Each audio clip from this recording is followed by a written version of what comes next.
Assalamu alaikum everyone. Welcome back to my another video and welcome back to my channel. আজকে আমি তোমাদের সাথে একটা নতুন ডিজাইনের কাপ্তান টপ শেয়ার করব। ভিডিওটা খুব ইন্টারেস্টিং হতে যাচ্ছে, তো চলো শুরু করা যাক। তো আমি এখানে কাপড়টাকে 4 ভাঁজ করে নিয়েছি। তো 4 ভাঁজ করার পর আমি এখানে আড়াই নিচ্ছি। পিছনের গলার অংশের জন্য আমি আড়াই নিব। তারপর আমি 4 নিব, 4.5।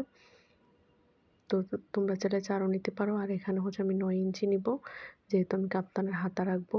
আর আমার ডিজাইনটা অনেকটা কাপ্তানের মতোই, কিন্তু কাপ্তান টপ হবে না, এটা একটা টপ স্টাইলে হবে।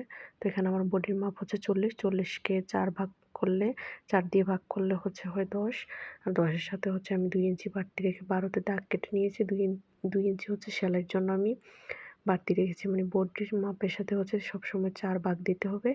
ভাগ দিয়ে যোগফলের সাথে ভাগ যে ফলটা হবে সেটার সাথে 2 ইঞ্চি এক্সট্রা যোগ করতে হবে। তো আমি এখানে কাটিংটা করে নিচ্ছি। হাতাটা বরাবর আমি আর্মহোল বরাবর একটা দাগ দিয়ে নিয়েছি হাতার জন্য। দেন আমি নিচের অংশে রাউন্ড করে কেটে নিচ্ছি।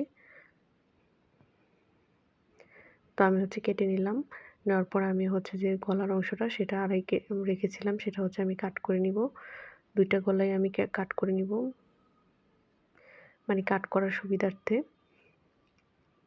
দেন আমি সামনের যে অংশ গলাটা সেটার জন্য 7 নিচ্ছি। নিয়ে আমি এখানে দাগ দিয়ে নিব।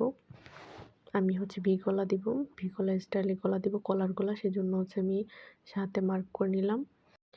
তারপর আমি গলাটাকে কেটে নিব। আমি কাপড়টাকে যে সামনের অংশটা সেটা ভাঁজ করে নিয়েছি। দেন আমি কাট করে দিয়েছি। তো এখানে একটু ডাবিয়ে কেটে দিব আমি, তাতে ভি গলাটা মানে সেলাই করার সময় সুবিধা হবে। তো এখন আমি সেলাই করার জন্য চলে এসেছি। তো আমি এখানে 2 ইঞ্চি বরাবর একটা ফেব্রিক কাট করে নিয়েছি। আর এটাকে 2 ভাঁজ করে আমি একটা গলার চারদিকে রাউন্ড করে সেলাই করে দিব। তো এখানে আমি সাইড দিয়ে একটা সেলাই বসিয়ে দিচ্ছি।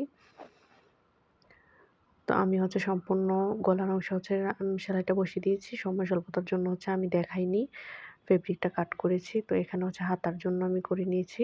তো হাতার সবগুলো অংশ আমি এভাবে জয়েন করে নিব।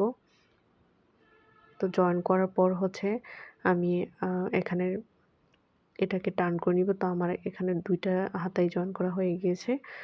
তো আমি সেমভাবে 2 ইঞ্চি বরাবর ফেব্রিকটা কেটে নিয়েছি। তারপর আমি এটাকে টার্ন করে সোজা পিঠে নিয়ে আসব। সোজা পাটে আনার পর আমি একটু ভাঁজ দিয়ে এটাকে একটা সেলাই বসিয়ে দিব। তো আমি সম্পূর্ণ 2টা হাতাই এভাবে পাইপিনের মতো করে দিয়ে নিয়েছি। তো এটা হাতার নিচে থাকবে। তো এইভাবে আমি গলাটা বসিয়ে নিয়েছি। আর আমি সেমভাবে হাতাতেও পাইপিনটা সেট করে নিয়েছি। দেন এটা এভাবে হবে। তো তোমরা দেখতে পাচ্ছ আমি কিন্তু এখানে বড়ির যে ফিটিং সেটা সেলাইটা দেইনি। চারদিক কিন্তু এভাবে খোলা থাকবে। তো নিচের যে অংশগুলো এগুলো আমি অফ ক্যামেরাতে সেলাই করে নিয়েছি। তো এটা অনেক বড় হয়ে যাবে ভিডিওটা, সেজন্য আমি দেখাইনি। তোমরা সেমভাবে সাইডগুলা সেলাই করে নিবা। তো এখানে কিন্তু জয়েন্টের সেলাই দেওয়া হয়নি। আমি লাস্টে জয়েন্টের সেলাইটা দেখিয়ে দিব। তো এখানে আমি এভাবে তোমরা দেখতে পাচ্ছ এটা খোলা রেখেছি সম্পূর্ণটা, শুধুমাত্র হাতার পাইপেন আর গলার অংশটা লাগানো হয়েছে। তো ভিডিওটি ভালো লাগলে অবশ্যই কিন্তু লাইক দিবা ভিডিওটাকে, আর চ্যানেলটাকে সাবস্ক্রাইব করে রাখবা, আর ভিডিওটাকে অবশ্যই শেয়ার করবা, আর চ্যানেলের পাশে থাকবা। তো এইভাবে কিন্তু আমি দিয়ে নিয়েছি। তো দেওয়ার পর আমি বডির মাপটা আবার একটু দেখে নিব। তার জন্য ফিতাটাকে আমি মাঝখান বরাবর ধরেছি। ধরার পর আমি 21-এ মার্কিং করে নিচ্ছি, কারণ 1 ইঞ্চি আমি 40 আমি নিয়েছিলাম। তো সেলাই করার পরে একটু কমে গিয়েছে, সেজন্য আমি 41 নিচ্ছি। নিয়ে আমি এখানে রাখবো, কারণ ধোয়ার পরে এটা 40 হয়ে যাবে। তো এইজন্য আমি 21-এ মার্কিংটা করে নিব। তো মাঝখানে ফিতাটা রেখে দুই পাশে আমি দুই পাশে মার্কিংটা করে নিব। তো দেন আমি সেলাইটা বসিয়ে দিব। তো থ্যাংকস ফর ওয়াচিং গাইস।